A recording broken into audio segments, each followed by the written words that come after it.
اس وقت شوہر سے میرا بہت برا حال ہو رہا تھا۔ میرے سارے جسم میں میرے اندر تک ایک آگ سی لگی ہوئی تھی اور اس آگ اور شدید جنسی خواہش سے میرا آنگ انگ برک رہا تھا اور میں سوچ رہی تھی کہ میں کیا کروں، میں کہاں جاؤں، کون ہے جو اس آگ کو ٹھنڈا کرے گا کہ معاملہ اب میری برداشت سے باہر ہوتا جا رہا تھا۔ جیسے ہی بھائی اپنی منزل کو پہنچا، میں بڑی احتیاط سے اسٹول سے نیچے اتری اور اسٹول کو پکڑ کر وہاں سے چل دی، کیونکہ اسٹول کو ان کے کمرے میں یا کہیں آگے رکھنے میں بڑا خطرہ تھا۔ اس لیے میں اسٹول کو لیے ہوئے واپس اپنے برآمدے کی طرف آ گئی اور پھر ایک مناسب سی جگہ دیکھ کر میں نے اس اسٹول کو وہاں رکھا اور آگے چل دی۔ اور سوچتے سوچتے مجھے جدے سائیں کی یاد آ گئی اور پھر میں نے طے کر لیا کہ چاہے کچھ بھی ہو، آج رات میں جدے سے مل کر رہوں گی۔ اس سوچ نے مجھے کچھ سنبھال دیا اور میں جنسی دنیا سے حقیقت کی دنیا میں آ گئی، اور اس کے ساتھ ہی ادھر ادھر دیکھتے ہوئے میں بڑے محتاط انداز میں برآمدے سے ہوتی ہوئی میں اپنے کمرے میں پہنچ گئی۔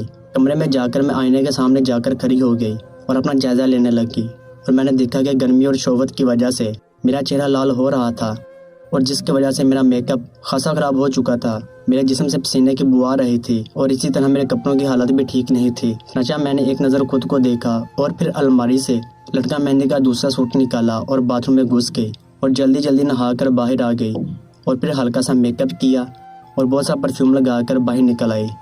زیادہ مقدار میں پرفیوم لگانے کی یہ وجہ تھی کہ مجھے اپنے اندر سے بو آ رہی تھی اور میں ڈر گئی تھی کہ میری اس بو کو کوئی اور نہ جان لے۔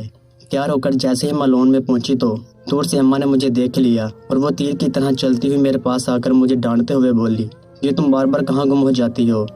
پھر پیار سے کہنے لگی، دیکھو چندا، ہماری ساری برادری اکٹھی ہوئی ہے اور یوں اچانک تمہارا غائب ہو جانا کس طور پر بھی مناسب نہیں ہے۔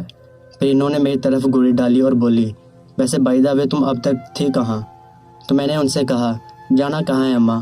پھر ایک اشارہ کرتے ہوئے کہا، میں ان لڑکیوں کے ساتھ بیٹھی تھی، اور اماں حرام ہے جو ان لڑکیوں نے سوائے ایک دوسرے کی غیبت کی یا کپڑوں کے کہ کس نے کیسا ڈریس پہنا ہے کوئی اور بات کی ہو۔ اس کے بعد پھر میں بور ہو کر تھوڑا ادھر ادھر گھومی اور پھر کمرے میں جا کر نہائی اور نیا ڈریس پہن کر آپ کے سامنے ہوں۔ میری بات سن کر اماں نے ایک ٹھنڈی سانس بھری اور بولی، پتہ نہیں کیوں تو باقی لڑکیوں سے مختلف ہے۔ پھر مجھے آنکھیں نکالتے ہوئے کہنے لگی، خبردار جب تو کہیں ادھر ادھر ہوئی کہ اگر اپنے مہمانوں کو اٹینڈ کر۔ اور اس سے پہلے وہ کوئی اور بات کرتی، اچانک ان کے چہرے پر شگفتی ظاہر ہوئی اور وہ میرا ہاتھ پکڑتے ہوئے آگے بڑھی۔ میں نے بھی اماں کی طرف سامنے دیکھا تو وقار انکل اور صدف آنٹی لان میں داخل ہو رہے تھے، ان کے ساتھ ابا تھے اور پیچھے ان کا ملازم ہاتھ میں بہت سے گفٹ پکڑے آ رہا تھا۔ اتنی دیر میں اماں اور میں ان کے پاس پہنچ چکے تھے۔ جاتے ہی اماں نے انکل کو سلام کیا اور آنٹی کے ساتھ گلے لگتے ہوئے بولی، آپ لوگ لیٹ کیوں ہوئے؟ تو آنٹی سے پہلے ہی انکل بول پڑے اور کہا کہ بھابھی میں تو صبح سے تیار ہو کر بیٹھا تھا، لیکن جیسا کہ آپ کو پتہ ہے بیگم صاحبہ کی تیاری ختم ہونے میں ہی نہیں آ رہی تھی۔ آخر خدا کر کے بیگم صاحبہ تیار ہوئی تو ہم لوگ آپ کے پاس حاضر ہو گئے۔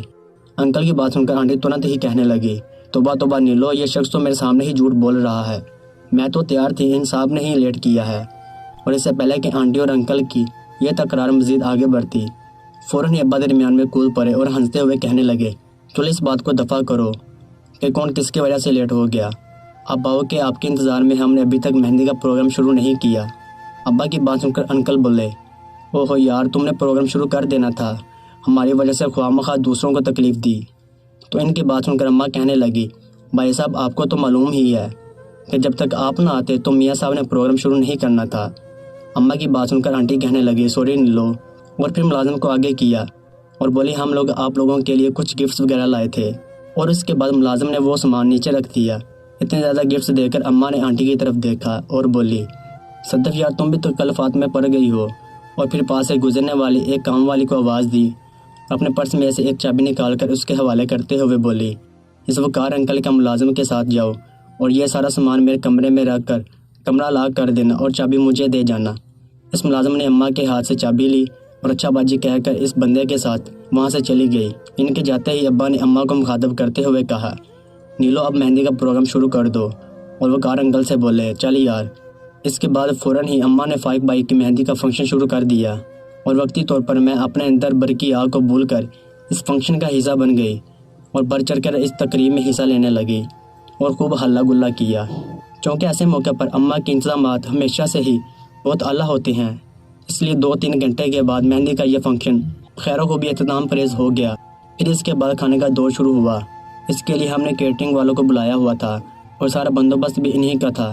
لیکن اس کے باوجود عورتوں کی سائڈ پر میں، اماں، بھابھی اور ایک دو اور رشتہ دار خواتین دیکھ بھال کر رہی تھی کہ کس کو کس چیز کی ضرورت ہے، جبکہ مردوں کی طرف بامیدہ بھائی فائق سے چھوٹے اور حمید بھائی سے بڑے اور ابا کے ساتھ ساتھ فیض بھائی نگرانی کا سارا کام انجام دے رہے تھے، جبکہ کیٹرنگ والے ٹیبل تک کھانا پہنچا رہے تھے۔ اماں نے میری ڈیوٹی انٹرنیٹ پر لگائی تھی، وہاں سے ہی وہ مجھے کہہ دیتی کہ ہما وہ کونے میں چاول ختم ہو کے ہیں، اور میں باہر جا کر یہاں کسی ویٹر کو اس کے بارے میں کہہ دیتی تھی۔ ابھی کھانا آدھا ہی ہوا تھا کہ مجھے بھابھی کی آواز سنائی دی، وہ کہہ رہی تھی ہما امی کی ٹیبل پر پانی پہنچاؤ۔ اتفاق سے اس وقت آس پاس کوئی ویٹر نظر نہ آ رہا تھا، اس لیے میں مین سرور والی جگہ گئی اور ان کے سپروائزر کو پانی کا کہا، اور وہ جی اچھا کہہ کر اس کا بندوبست کرنے لگا۔ اور میں جیسے ہی واپسی کے لیے مڑی، مجھے سامنے سے جیدہ سنگھ دکھائی دیا۔ اس نے دور سے ہی سپروائزر کو مخاطب کر کے ہانک لگائی کہ سر جی مردوں میں قورمہ ختم ہو گیا ہے، اور پھر اس کی نظریں مجھ سے ملی تو میں نے اس کو وہی رکنے کا اشارہ کیا، اور وہ میری طرف دیکھتا ہوا ایک طرف کھڑا ہو گیا۔ اس کی طرف جانے سے پہلے میں نے اس کو لبھانے کی خاطر اپنے دوپٹے کو تھوڑا سائڈ پر کر لیا، جس کی وجہ سے میرے کھلے گلے والی قمیض سے میری چھاتیوں کی طرف گہرائی کی طرف جاتی ہوئی لکیر کافی حد تک نمایاں ہو گئی تھی۔ میری چھاتیوں کا اتنا نظارہ اس کے لیے کافی تھا، اور پھر میں اس کے پاس چلی گئی اور بولے جب سب چلے جائیں تو مجھ سے ملنا۔ تو وہ بظاہر باہر کی طرف دیکھتے ہوئے بولا کہاں ملنا ہے، گھر تو سارا مہمانوں سے پورا ہے۔ تو میں نے کہا مجھے نہیں معلوم، پر آج تم نے مجھے ہر صورت ملنا ہے۔ میری بات سن کر وہ میری طرف دیکھنے لگا، اور پھر وہ میرے گورے سینے کے درمیان بنی گہری لکیر کی طرف دیکھتے ہوئے اپنے ہونٹوں پر زبان پھیری اور بولا ایک جگہ ہو سکتی ہے اگر تم آ سکو تو۔ اس کی بات سن کر میرے اندر سوئی ہوئی شہوت نے سر اٹھایا، اور میں نے بڑی بے تابی کے ساتھ اس سے پوچھا تم جگہ بتاؤ، میں ہر صورت وہاں پہنچوں گی۔ وہ کہنے لگا میرے کمرے کے پاس آ جانا، میں کچھ کرتا ہوں۔ اس کی بات سن کر میں نے کہا کہ ٹھیک ہے، لیکن اس سے پہلے تم موقع دیکھ آنا کہ آل اوکے ہے، اور پھر مجھے اشارہ کرنا تو میں آ جاؤں گی۔ جدے نے میری بات سنی اور ایک بار پھر سے چھاتیوں کی طرف جاتی ہوئی لکیر پر ایک نگاہ ڈال کر دوبارہ سے اپنے ہونٹوں پر زبان پھیری اور بولا ٹھیک ہے بی بی جی، میں موقع دے کر آپ کو اشارہ کر دوں گا۔ اور اس نے میرے گورے سینے پر اپنی نظریں گار دی، جبکہ میں نے اس کی نظروں کی پرواہ نہ کرتے ہوئے اس سے کہا کہ دیکھنے جگہ سیف ہو۔ تو وہ اپنے منہ پر ہاتھ پھیر کر بولا آپ بے فکر ہے، میں سب سمجھتا ہوں۔ اس وقت رات کا پچھلا پہر تھا جب کھانا ختم ہوا، اس لیے کھانا کھاتے ہی نزدیک والے لوگ بارات کا ٹائم پوچھتے ہوئے اپنے اپنے گھروں کو روانہ ہو گئے، جبکہ دور والوں کے لیے اماں نے پہلے ہی بندوبست کر رکھا تھا، اس لیے کوئی خاص پرابلم نہ ہوئی، اور جانے والے چلے گئے اور مہمان اپنی اپنی جگہوں پر ایڈجسٹ ہو گئے۔ تو میں باغی گئی، اپنی مہندی والا سوٹ اتار کر رات والا سوٹ پہن لیا، اور پھر سب کچھ اتار کے واش روم میں رکھ دیا۔ پھر میں نے اپنی قمیض کے اوپر ایک بڑی سی چادر لی اور ڈرائنگ روم کی طرف چلی گئی، جہاں پر بھابھی اور کچھ دوسری خواتین پہلے سے بیٹھی تھیں۔